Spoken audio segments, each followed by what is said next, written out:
Raríssimas, raríssimos e raríssimas, bom dia. René de Paula Júnior falando aqui no Radinho de Pilha, 14 de março de 2024, quinta-feira, ontem quarta-feira, mil perdões, eu não consegui gravar, tive uma consulta, o dia foi meio atrapalhado, mas cá estamos nós de novo, cercados por passarinhos diversos.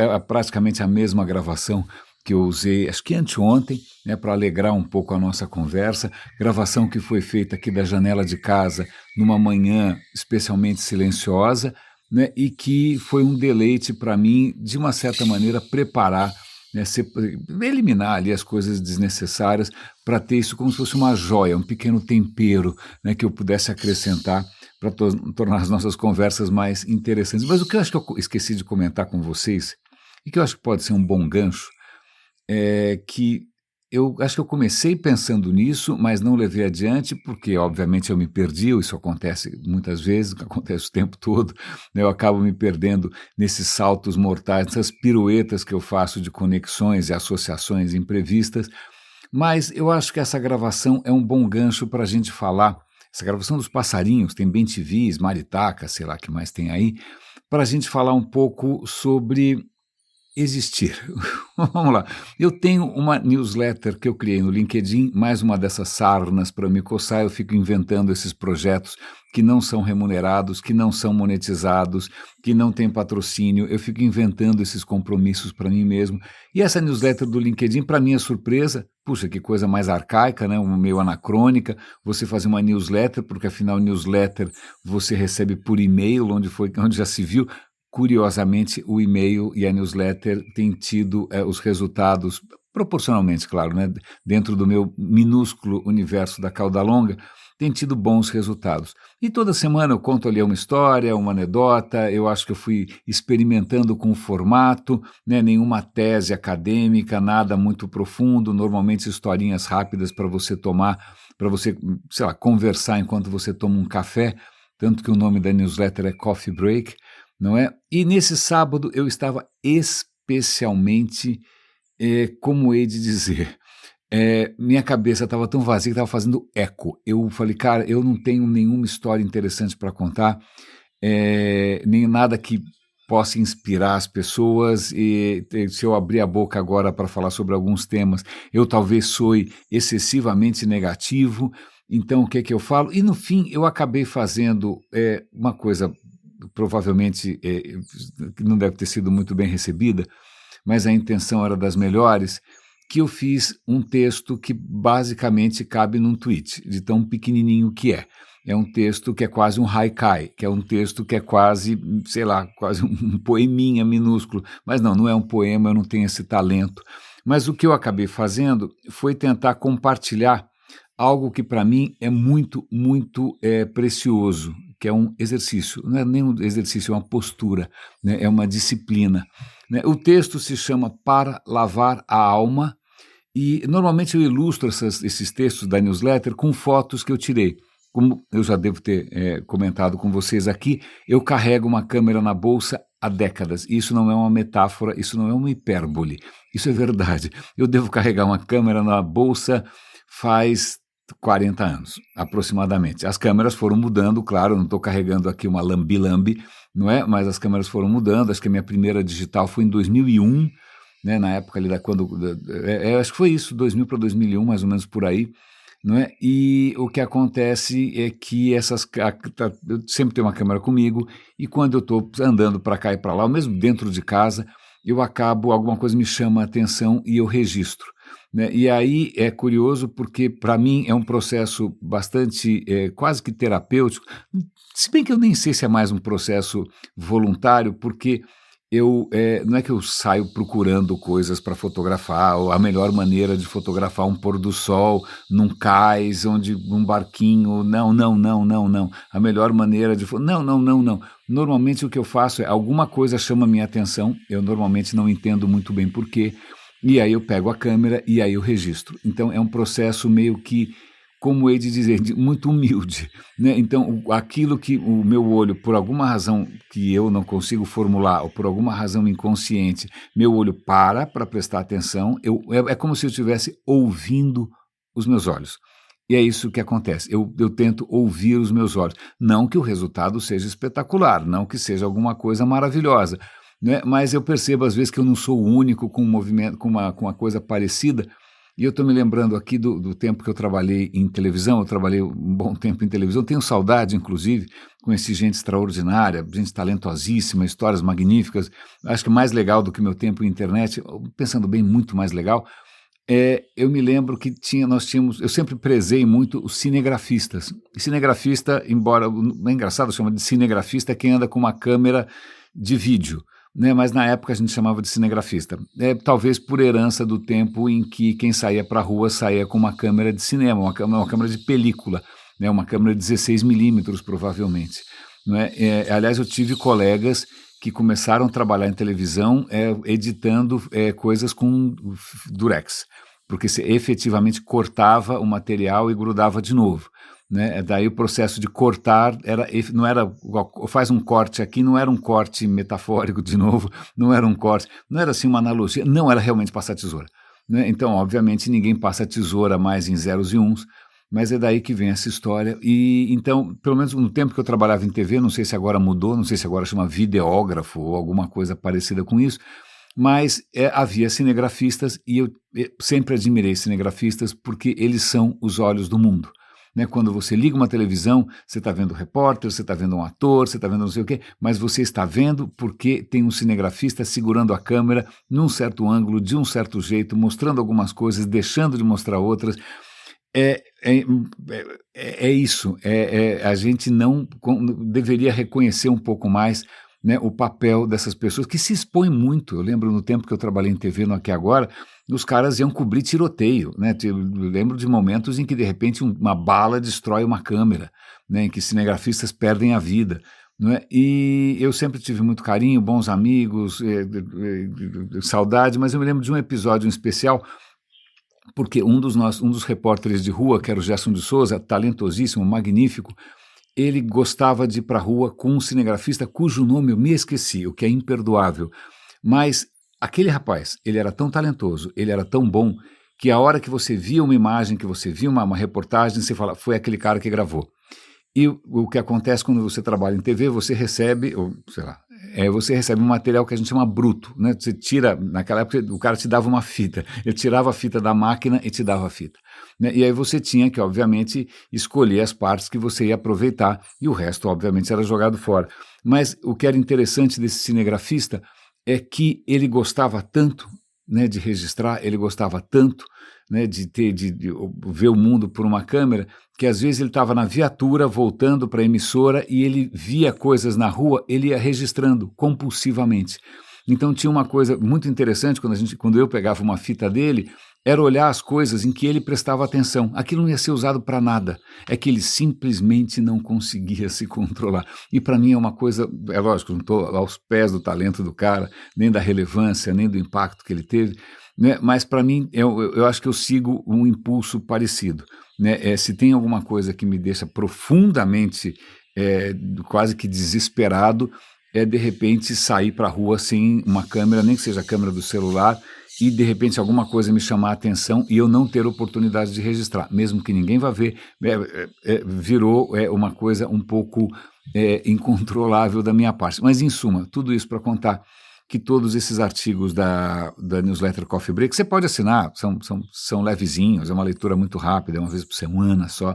Eu vou dar o link para você ver, você pode ver as imagens, porque as imagens são todas fotos que eu fiz circulando por aí. Às vezes é uma foto de viagem, às vezes é uma foto como essa que eu vou mencionar para vocês, às vezes é uma foto de uma coisa no chão, né? Eu olhei para o chão, alguma coisa me chamou a atenção, né? E eu falei, cara, isso é absolutamente extraordinário, isso é um escândalo de tão bonito, né? Eu vou registrar, e foi o que eu fiz.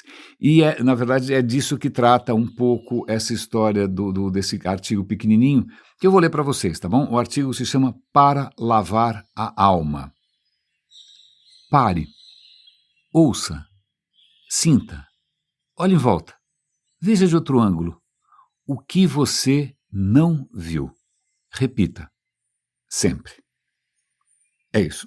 Acho que eu nunca mandei uma newsletter tão surreal. Eu devo ter provocado pontos de interrogação em um monte de gente, devem estar achando que eu estou ficando gaga senil, é perfeitamente possível, mas tem uma explicação para isso. Isso não é poesia, não é haikai, não é nada demais, mas isso para mim, para quem aqui, né, acompanha o Radinho com um pouco mais de regularidade, quase masoquista, isso tem a ver com algo que a gente vem conversando faz tempo e que tem sido para mim uma iluminação, é reconhecer como funciona a nossa percepção do mundo, como funciona a nossa consciência, como funciona o nosso existir. E o que a gente chegou à conclusão aqui, e é sempre bom tentar resumir, mesmo que eu já tenha falado inúmeras vezes a respeito, porque de repente eu mesmo descubro uma nova maneira de explicar essa história direito. A questão é, nós não percebemos a realidade completa. Eu sei que você acha, ou todo mundo, a humanidade sempre achou, não é que você está vendo o mundo. Você está vendo o mundo. Eu abro os olhos e, aliás, eu me lembro de um momento, lá vou eu lembrar de um episódio de impostores de todo tipo. Eu vou lembrar de um episódio na Singularity University, onde eu fui em 2011, faz 13 anos já, em que de repente trouxeram um cara para fazer uma palestra não sei do que, era um cara bonitão, jovem, viril, né? E aí ele falou, eu quero que todos levantem e façam comigo um exercício. Eu detesto essas coisas, eu tenho algum problema severo com relações de autoridade. Eu falei, por que eu vou ter que levantar e se eu não quiser? Bom, vamos levantar, não vamos ser chato. Aí ele, com a voz assim meio melíflua, né? Ele falou assim, vamos todos fechar nossos olhos. Eu falei, meu Deus do céu, alguém vai passar a mão na minha bunda. Não, vamos fechar os olhos. Aí ele falou, agora vamos abrir os olhos. Nossa, vejam, né, você abre os olhos e num instante você vê todo mundo à sua volta, que coisa extraordinária, você vê toda essa riqueza de detalhes, é instantâneo. Bom, tirando o mambo-jambo, tirando esse papinho de aranha, né, essa absoluta baboseira, a questão vamos lá, a hora que você abre o olho, você não vê tudo ao mesmo tempo agora. Não vê tudo ao mesmo tempo agora por inúmeras razões, né? E aliás tem até já que a gente falou aqui de câmera, não sei se você já fez algum experimento, todo mundo grava vídeo o dia inteiro, né? Eu acho que muita gente já aprendeu que a pior coisa que você pode fazer com uma câmera de vídeo é ficar mexendo ela de lá para cá como se fosse um espanador, né? Como se você estivesse aspirando a poeira do mundo, né? Porque a hora que alguém vai assistir você balançando a câmera que nem um maluco, a pessoa vai ter náuseas, né? A pessoa vai passar mal. E aí você percebe que você tem que fazer movimentos mais suaves, né? Não é porque de repente tua atenção está pulando de um ponto para o outro que você pode fazer a mesma coisa com uma câmera. Mas espera aí, se o seu olho é uma câmera, ou se o seu olho fosse uma câmera, não é exatamente uma câmera, mas se o olho fosse uma câmera, por que você não pode usar a câmera como você usa o olho? Eu mudei meu olho para cá, mudei meu olho para lá, olhei para cima, olhei para baixo, olhei para lá, olhei para cá e não fiquei tonto, né? Eu me lembro dos meus tempos de TV que quando você trabalha numa área qualquer, você acaba incorporando uma série de jargões, né? E um jargão, eu não sei se ainda está valendo, é uma gíria chamada chicote. Chicote é o seguinte, vamos imaginar que de repente você está ali, está gravando alguém num palco, né, do palco, e aí de repente sobe um gatinho na outra ponta do palco. O que você vai fazer? Você vai fazer um movimento brusco com a câmera para mostrar o raio do gatinho, certo? Esse movimento brusco, né, é chamado de chicote. Chicote, sobretudo porque a imagem fica um lixo, né? Você tinha uma pessoa em foco perfeitamente, aí nessa transição para o gatinho fica tudo borrado até você parar no gatinho de novo. Esse pedaço que ficou absolutamente imprestável é chamado de chicote. Você pode usar isso para fins estéticos, para tortura alheia, né, para provocar estranhas reações gastrointestinais, mas isso chama chicote. Acontece que, se eu desviei meu olho da pessoa para o gatinho, eu não vi chicote nenhum. Certo? Não vi chicote nenhum. Eu não vi todo borrado, eu não vi nada. Eu vi a pessoa e depois eu vi o gatinho. Por que a câmera registra esse movimento esquisito, de uma maneira bastante difícil de disfarçar, inclusive, e os seus olhos não? De novo, é mais uma evidência. Eu estou usando aqui o cinegrafismo para dar mais uma evidência que a maneira como a gente percebe a realidade, ela é uma construção inconsciente do seu cérebro. Né? Então, o que acontece é o seguinte, em primeiro lugar, o seu olho não é uma câmera de 500 megas, E não é bem assim, não. Se você olhar a retina humana, ela não é como um sensor de câmera que tem lá 20, 25 megapixels, não sei quanto tem a tua câmera. Né? Não, ela não é assim. Um sensor de câmera, você tem a mesma sensibilidade ao longo do sensor inteiro, que é um retângulo, certo? Certo. A retina não é bem assim. Né? Você tem áreas muito mais sensíveis, com muito mais resolução no centro, né, no centro, e na borda você tem assim uma coisa um pouco mais difusa, mais esparsa, certo? Certo. Por que, que a nossa retina não tem a mesma sensibilidade de cabo a rabo? Né? Por quê? Por quê? Por quê? Né? Pela simples razão de que o cérebro não daria conta. Né? Se você tivesse uma retina mandando sei lá quantos megas, né, de informação o tempo inteiro para o cérebro não conseguiria processar. O cérebro não consegue processar porque ele tem limites. Um dos limites ao processamento do seu cérebro são os quadris de mamã. Né? Se você quisesse ter um cérebro capaz de processar, né, altíssima resolução em tempo real, em todos os pixels, por assim dizer, da sua retina, você ia ficar com um cabeção tão grande que sua mãe ia morrer no parto. Basicamente assim. Então, por piedade, né, as dimensões íntimas das nossas progenitoras, né, a evolução falou, olha, é o seguinte, a cabeça está crescendo cada vez mais, nós vamos parar por aqui, porque esse negócio de parto já está ficando muito traumático. Né? Pois bem, então você tem um limite bastante concreto, bastante doloroso, as meninas vão concordar comigo, né, para o quanto que o seu cérebro pode ficar maior. Essa é a primeira questão. A segunda questão é que ele é coitado, ele é bioquímica, não é um processador, né, elétrico, eletrônico, óptico, não, ele funciona na base da bioquímica. Isso tem uma certa limitação de velocidade, ele não é a máquina mais rápida do mundo, certo? Então processar tanta informação visual, desculpa, não dá. Então, o que a evolução fez ao longo do tempo? Ela foi dando um jeito de se virar. E como é que ela fez? Vamos fazer o seguinte, vamos fazer uma retina, em que a parte do centro é alta resolução, o resto é uma câmera da década de 90. Não é? Não, década de 90, aquelas primeiras câmeras de 2, 3 megapixels. Então, veja bem, a hora que você está olhando para alguma coisa fixamente, né, a parte central você está vendo em alta resolução, em volta, não. Tanto é que se alguma coisa passa aqui, se você não desviar o olhar e alguma coisa passa do seu lado aqui, você não sabe muito bem se é um homem, se é uma mulher, qual é a cor da roupa, porque mesmo a sensibilidade para a cor aqui é meia boca. Você pode fazer esse exercício a qualquer momento. Fica olhando fixo para um ponto e tenta adivinhar qual é a cor do carro que está aqui do seu lado. E não vai. Agora, por que a gente tem essa ilusão que você está vendo tudo com a mesma resolução o tempo todo?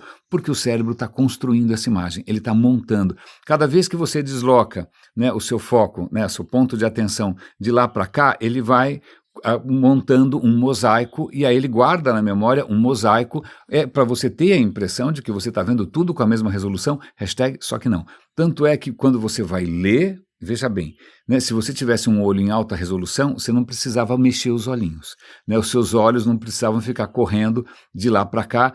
Por quê? Para você conseguir identificar uma letra que tem sutilezas, que tem detalhes, né, você precisa da máxima resolução do cérebro. Essa máxima resolução só tem no meinho. Se só tem no meinho, o teu olho, coitado, ele tem que ficar seguindo a linha. É por isso que quando você vê um apresentador que não é um apresentador de televisão, que não está muito, ou mesmo um influencer, que não está muito acostumado a ler texto na tela, né, você percebe que ele não consegue olhar fixo para a câmera, ele fica o tempo inteiro, você percebe o zoinho mexendo. O zoinho mexendo é o sinal de que o seu olho não tem uma resolução constante. Senão era fácil, né? Quando você vai ler lá um Pix, né, com QR Code, com a câmera do seu celular, você não precisa ficar mexendo ela de lá para cá, né, ele lê tudo de uma vez só. Né, o seu olho não funciona assim. E aí tem um truque, bom, se o teu olho não funciona assim, né, se o teu olho só tem alta resolução no meio, e o que o cérebro faz é montando praticamente um quebra-cabeças, olha aqui, olha ali, olha aqui, olha aqui, olha ali, e vai juntando tudo para dar a impressão que você tem alta resolução, o que acontece é que quando você mexe o olho de lá para cá, o cérebro simplesmente ignora o chicote. Ignora, ele corta. Ele substitui o chicote, que é esse trecho fora de foco, esse trecho borrado, ele substitui isso por o que ele acha que tinha ali, certo? Ele vai substituir pelo que ele acha que ele tinha ali. Por isso que você não vê o chicote. Não é que o seu olho é maravilhoso, uma peça magnífica da criação divina, esquece. Não. É porque simplesmente o chicote acontece, o cérebro é treinado para ignorar. Então eu estou dando essa volta toda aqui para reforçar, porque eu acho que eu mesmo estou digerindo, estou assimilando esses aprendizados com relação à nossa percepção, e a gente vai voltar agora para os passarinhos pela seguinte razão. Ontem eu fui fazer uma consulta com o otorrino, eu estou sempre cuidando da minha audição, tem essas questões de tinnitus aqui. Tinnitus é quando você ouve um ruído que não existe. Não, quer dizer, que bom que é um ruído, não é uma voz, sei lá, do além me mandando matar alguém. Né? Mas, bom, de qualquer maneira é tudo alucinação. Mas o tinnitus é uma alucinação auditiva que ninguém pode ter inúmeras razões, pode ser um nervo pinçado, pode ser um problema na sua, sei lá, uma perda de frequência, sei lá, tem inúmeras razões para você ouvir um zumbido. Você pode ouvir um zumbido, você pode ouvir um apito, você pode ouvir uma cachoeira, é chato para burro. Né? Então, algumas condições, quando você ouve música muito alto, ou quando alguém estoura um rojão perto de você, você fica ouvindo pi durante um tempão, esse pi só você está ouvindo, né? Porque esse é tinnitus. Isso é uma condição que aflige muita gente e é chato pra caramba, mas já está melhorando, mas tudo bem. Mas nessa conversa com o nosso amigo otorrino, excelente por sinal, eu estava comentando essas descobertas de que quando você vai ver os nervos envolvidos na audição, isso é muito interessante, porque imagina que você, sei lá, você deve imaginar o seu ouvido como um microfone, certo? O microfone, eu estou vendo um aqui na minha frente, o microfone tem um cabo que sai e entra no celular, certo? É um cabo, eu conecto a saída do microfone com a entrada do meu celular. Acabou, é assim que funciona, né? Desde o meu tempo de televisão também era assim, você pega a saída da câmera de vídeo, conecta num gravador, você pega a saída e conecta, né? Não tem um cabo, não tem nada indo do gravador para a câmera, não tem nada indo do celular para o microfone, não tem, né? É mão única essa história. O nosso ouvido não funciona assim, os nossos sentidos não funcionam assim, porque, de novo, o cérebro não tem capacidade de processar tudo em tempo real, é muita informação, né? O que ele acaba fazendo é construindo um modelo, sei lá, mais ou menos como o fundo de um game, né? Ele constrói lá o cenário de um game na sua... E aí é quando você abre o olho ouvindo aquela voz maravilhosa de um homem sedutor, né, na Singularity, não é que subitamente o seu olho conseguiu processar trilhões de terabytes, não, simplesmente o cérebro jogou na sua frente o que ele lembrava que estava ali, né, tanto que se sumir alguma coisa, se uma mosca estiver fora de lugar, se alguém trocou alguma letra no quadro negro, se alguém, sei lá, qualquer coisa dessas, você provavelmente não vai perceber, a não ser que você seja muito, muito atento. Não é? Então, veja, o que acaba para o cérebro poder fazer isso, para o cérebro poder, de uma certa maneira, dar conta desses sinais todos, toda a parte sensorial humana, então, sei lá, você tem nervos entrando no seu cérebro que vêm do seu tato, nervos que vêm do seu paladar, nervos que vêm do seu ouvido, tá bom? Ok, beleza. Mas o que acontece é que, curiosamente, há nervos que saem do cérebro para o ouvido. No caminho inverso. Nervos que saem do seu cérebro para o resto dos sentidos. E muitas vezes é o dobro de nervos, ou muitas vezes, em alguns cenários, 4 vezes mais nervos. Né? Então, a audição humana, que eu sempre achei que fosse uma coisa inferior, né, porque afinal é só um microfone, é só um tamborzinho, não é com uma câmera, né, cheia de pelinhos dentro da água salgada, que é obviamente mais um vestígio da nossa herança evolutiva, porque afinal nós somos peixes que resolveram se aventurar um pouco mais. O que acontece é que é muito mais complicado do que isso. Porque em tempo real o cérebro está pegando as informações que entram, está filtrando as informações que não são necessárias, está prestando atenção só naquilo que é estranho, que é diferente, está descartando o resto, porque senão ele fica louco. Simples assim. A gente já comentou aqui, e eu fico feliz que isso tenha feito diferença para quem lida com pessoas no espectro autista, né? Muitas vezes alguns distúrbios distúrbios de tudo, cognitivos, de existência, tem a ver com esse, digamos, um desbalanço, né? Um desequilíbrio entre a sua capacidade de projetar, né, um modelo, de projetar um cenário de game imaginário e a sua capacidade de dar conta da quantidade colossal de impulsos. Né? Se o seu modelo não funciona muito bem, você se sente ameaçado pela diversidade e pela quase que agressividade né, do mundo sensorial. É o que acontece com muita gente no espectro autista. Né? Ele não dá conta da realidade porque ele não é capaz de sobrepor um modelo imaginário.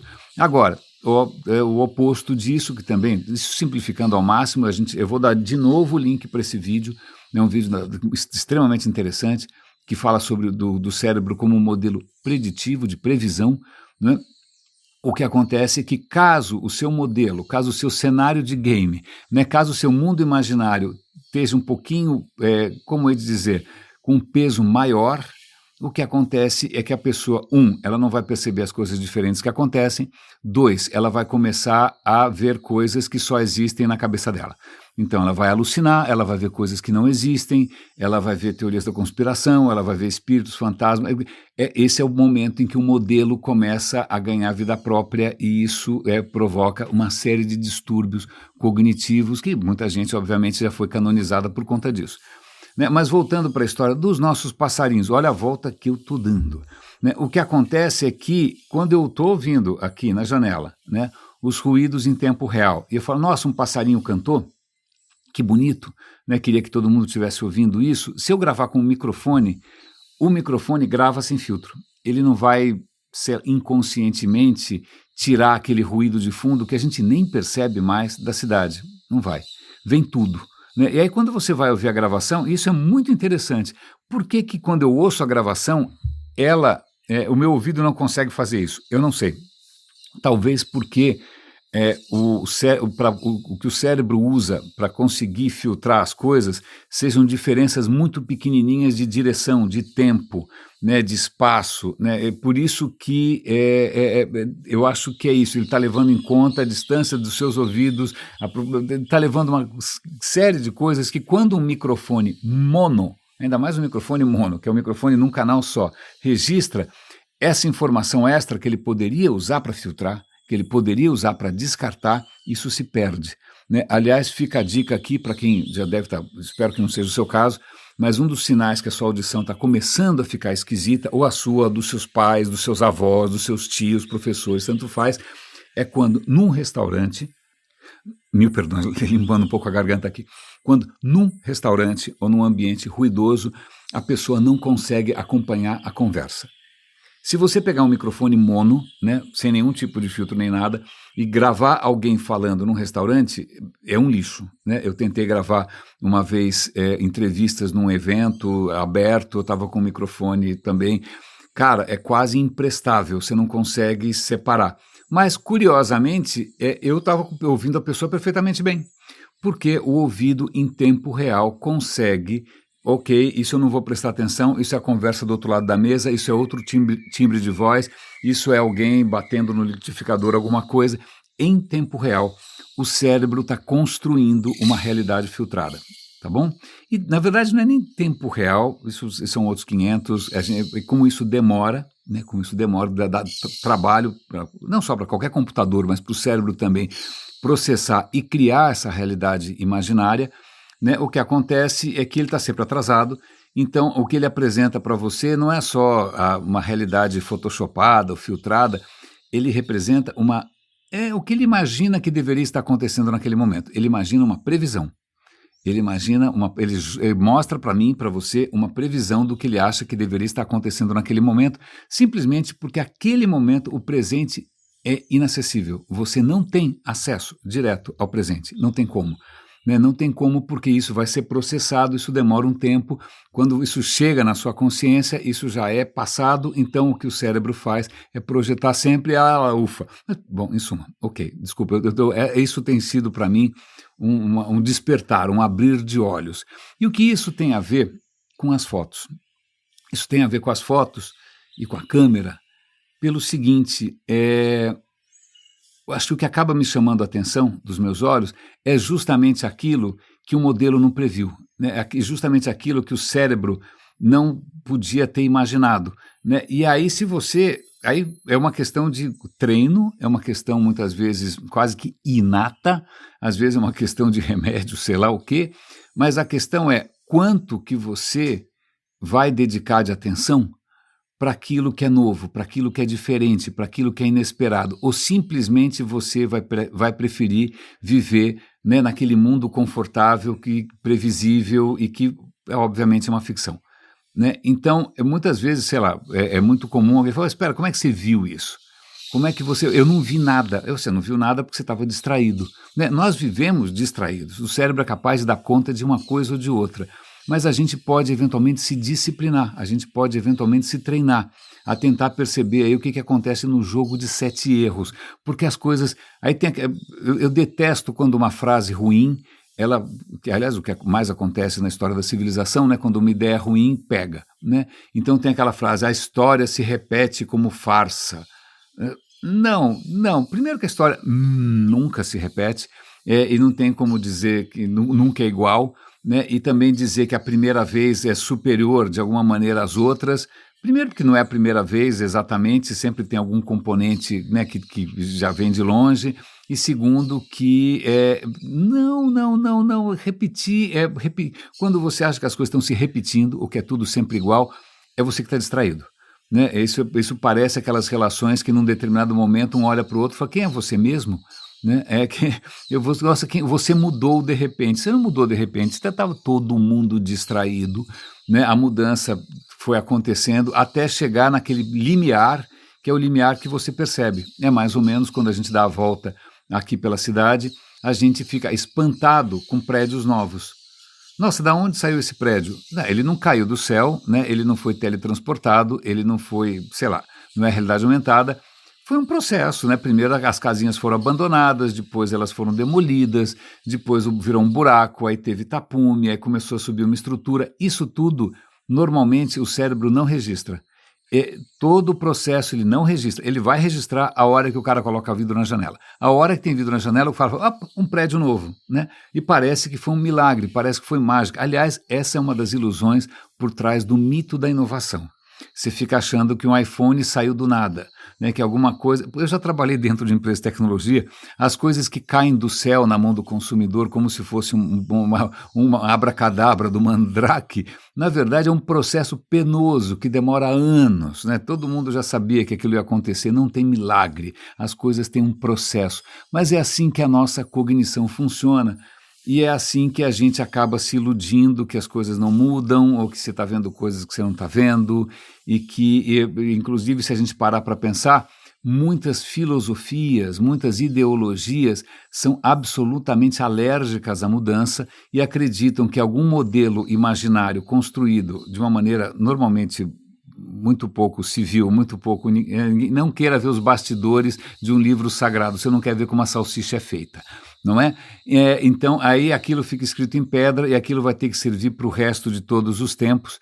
E, aliás, tem uma história extremamente interessante aqui. Eu acho que é uma das razões pelas quais eu tenho dado muito ouvido, não só a questão da biologia, né, que a biologia é diferença pura o tempo todo, né? A biologia vive da diferença, a biologia promove a diferença, porque sem a diferença ela jamais teria dado conta de continuar viva nesse planeta.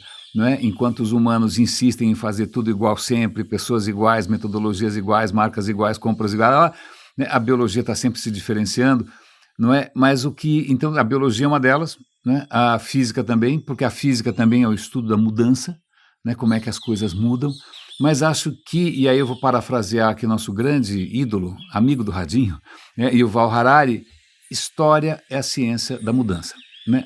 Não é só decorar fatos, não é só saber quando que, sei lá, o Hitler foi preso, escreveu o livro, não, é história, é tentar entender como as mudanças funcionam. E isso é de uma riqueza absolutamente extraordinária, porque, é lógico, alguém pode acreditar, o cara fez uma determinada faculdade de história em algum lugar, né, que ensinaram para ele que alguém, um barbudo lá atrás, descobriu que o mecanismo da história é científico e assim está tudo pré-determinado e tudo vai acabar no comunismo universal, numa utopia maravilhosa que nunca aconteceu e assim vai.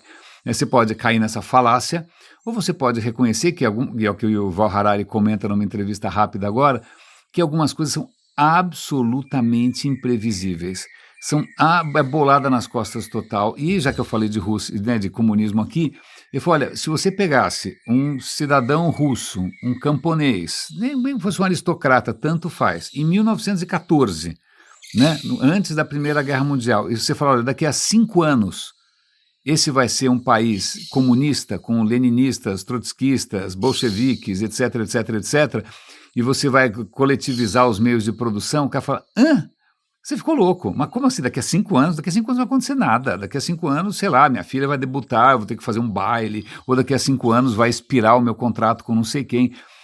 Quem poderia imaginar que meia dúzia, na boa, a Revolução Russa foi, como diria praticamente um poeta, Jair Bolsonaro, foi uma cagada, não no sentido defecatório ou escatológico, mas no sentido de alguma coisa que não deveria ter, não tinha como dar certo, mas deu, né, que foi a eleição do próprio.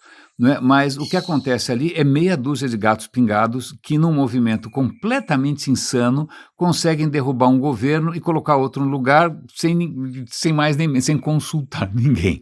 E aí você tem aí décadas, 4 ou 5 gerações, né, submetidas a um regime utópico completamente delirante, não é simplesmente por um absoluto, uma coisa fortuita, imprevisível. Não é assim como a Primeira Guerra também começa com, a gente já comentou aqui, porque o carro do cara quebrou na frente do cara que queria, e assim vai.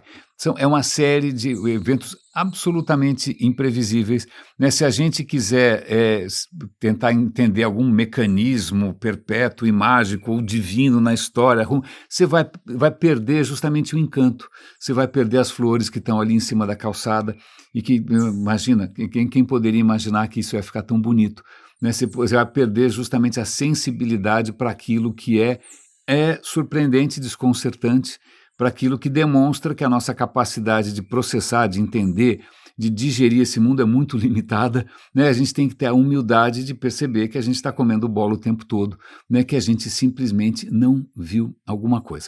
Isto posto, né? Eu quero só fazer um comentário rápido, já que a gente falou aqui de evolução, já que a gente falou aqui de passarinhos, né?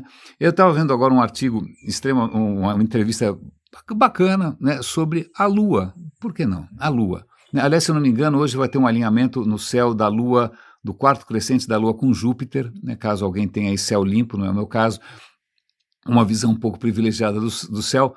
A Lua, né, a Lua, estou pensando aqui numa música do Paralama do Sucesso. Bom, pois bem, a Lua é que merecia visita não de militares, mas de bailarinos como você e eu. A Lua é uma coisa absolutamente rara. Por que rara? Mas, pô, como assim rara?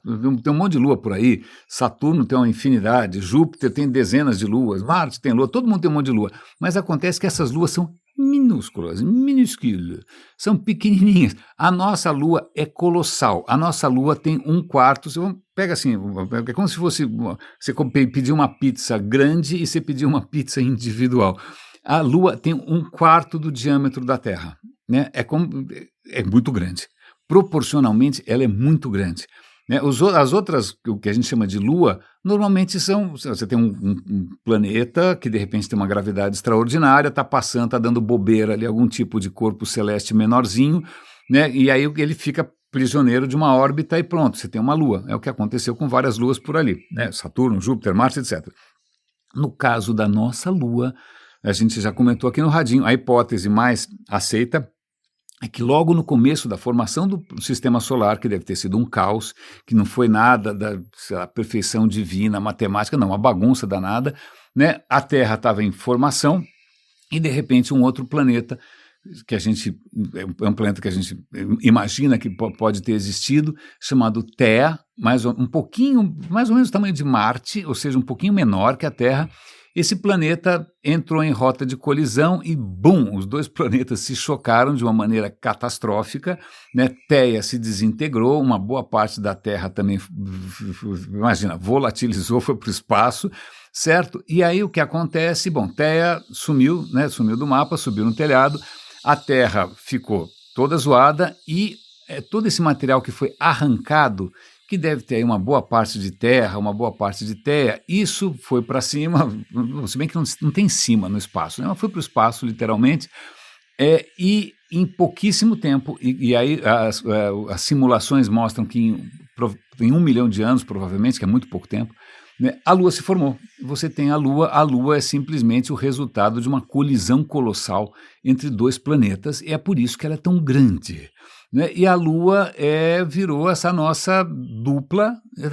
Eu só não digo que é inseparável, porque, como em muitos relacionamentos, ela está se afastando lentamente, né? A Lua se afasta mais ou menos na mesma velocidade com que as suas unhas crescem, alguns 1 milímetro por mês, mais ou menos, né? Acho que desde que eu nasci, eu acho que a Lua se afastou, o equivalente à minha altura, mais ou menos, 1,80. Então a Lua está se afastando, a Lua está se afastando, a Lua está se afastando, e ela está se afastando cada vez mais, não é? E se ela está se afastando, isso quer dizer que ela já esteve mais próxima, e quando ela esteve mais próxima, a gravidade da Lua tinha um efeito muito mais, não só a gravidade da Lua, essa dança, esse tango entre a gravidade da Terra e da Lua era mais intenso. Isso fazia com que os dias da Terra fossem mais rápidos, a Terra estava girando mais rápido, e também fez com que as marés fossem muito mais intensas. Qual é a graça disso? Talvez não houvesse vida na Terra se não houvesse marés provocadas pela Lua.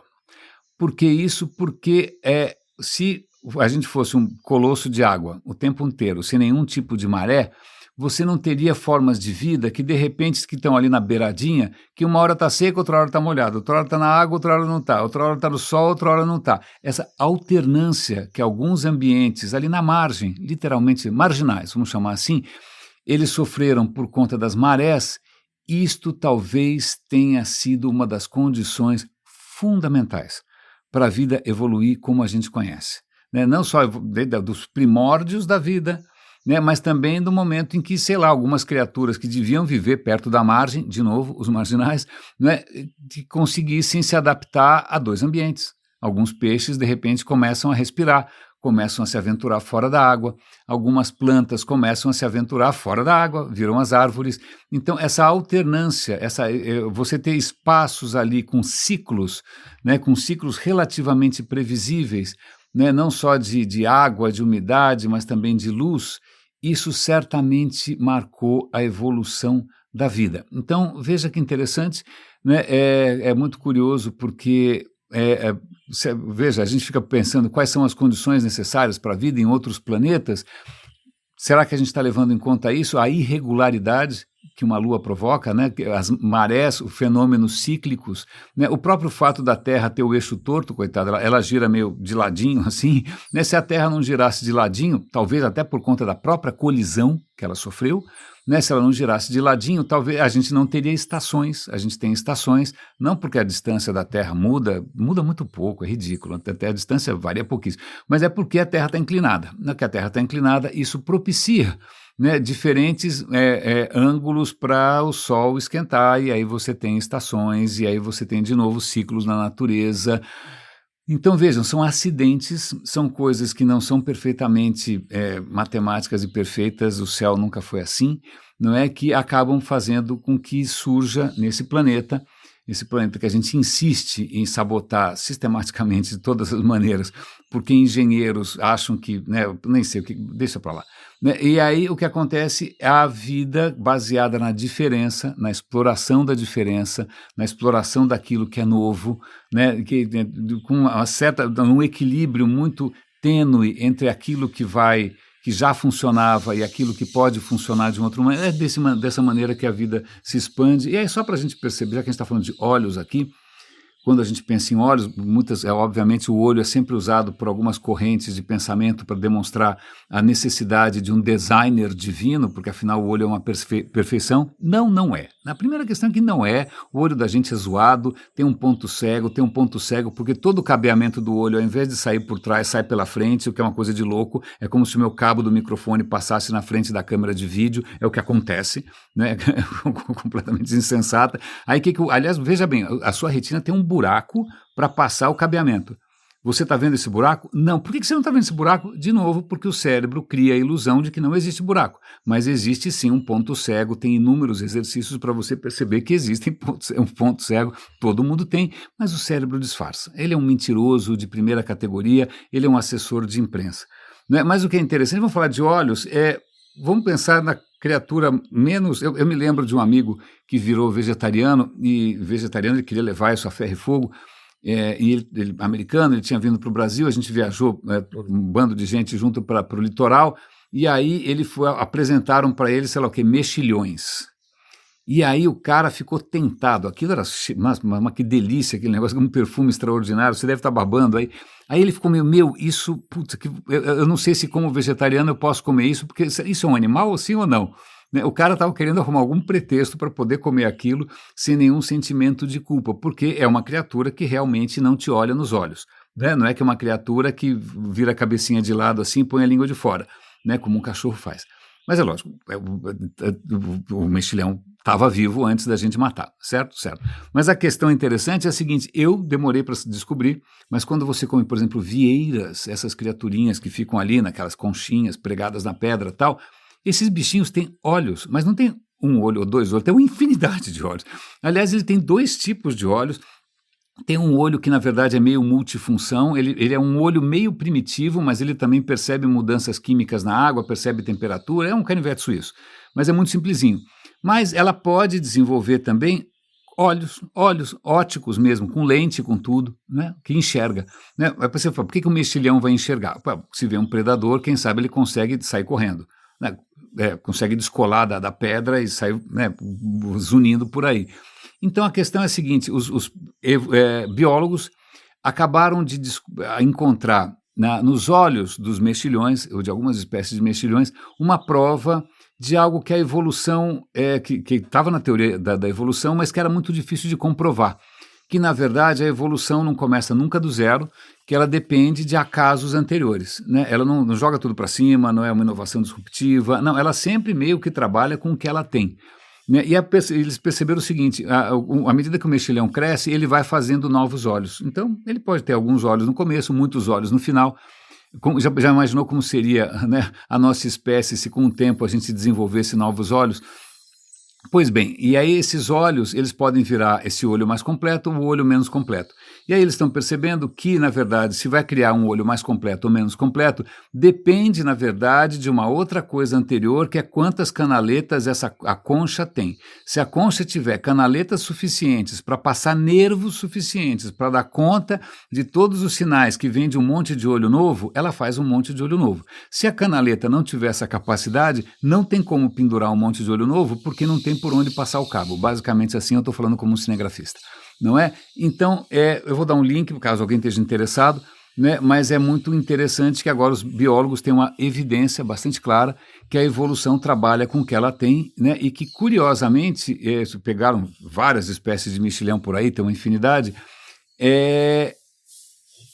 esses olhos mais complexos foram inventados em momentos separados, sem nenhum tipo de comunicação entre elas, várias vezes. Então, é uma coisa chamada evolução convergente, quando, diante de um problema ou uma situação similar, a evolução inventa soluções parecidas, mesmo sem conversar uma com a outra. Né? Por isso que o olho da aranha é tão diferente do seu, que é tão diferente do polvo. Eles estão só tentando enxergar, não é? Mas se não tem antepassados, o antepassado comum entre eu, você, a aranha e o polvo não tinha olho nenhum. Desculpa, agora deu uma grande digressão. Mas a grande coisa você tem agora, né, evidências muito interessantes de como criaturas que são tão despretensiosas, tão bestas, que quase um vegetariano é quase capaz de comer, elas são capazes de desenvolver 2 tipos diferentes de olhos, de inventar novos olhos conforme as decisões ou os acasos que aconteceram antes. Então, raríssimas e raríssimes. Tá aí uma boa maneira da gente encerrar o nosso radinho. Talvez, já que a nossa biologia não permite que a gente tenha novos olhos, né, o que também não sei se ia ajudar muito na sua vida sensual e afetiva, mas pelo menos olhos metafóricos, né, o que o radinho está tentando fazer aqui é abrir novos olhos para a diferença, abrir novos olhos para aquilo que a gente deixou de ver, né, para a gente começar a perceber que se marcar bobeira, a gente é capaz de viver o tempo inteiro amortecido, embrutecido. Aliás, é impressionante o orçamento mundial dedicado ao amortecimento da realidade, haja vista álcool e drogas em geral. Parece que as pessoas têm horror, né, a qualquer coisa que seja nova e diferente, querem viver nesse mundo imaginário. E, aliás, vou dar um link aqui da Washington Post. O consumo diário de maconha aumenta o risco de infarte em 25% e o risco de derrame em 40%. Então não é porque é natural, não é porque é natureba, não é porque é coisa de hippies, se ela não é porque é de contracultura. Não faz bem não, né? E de qualquer maneira, eu prefiro manter meus olhos abertos. Raríssimas, raríssimos e raríssimes, um grande abraço, cuidem-se e até amanhã.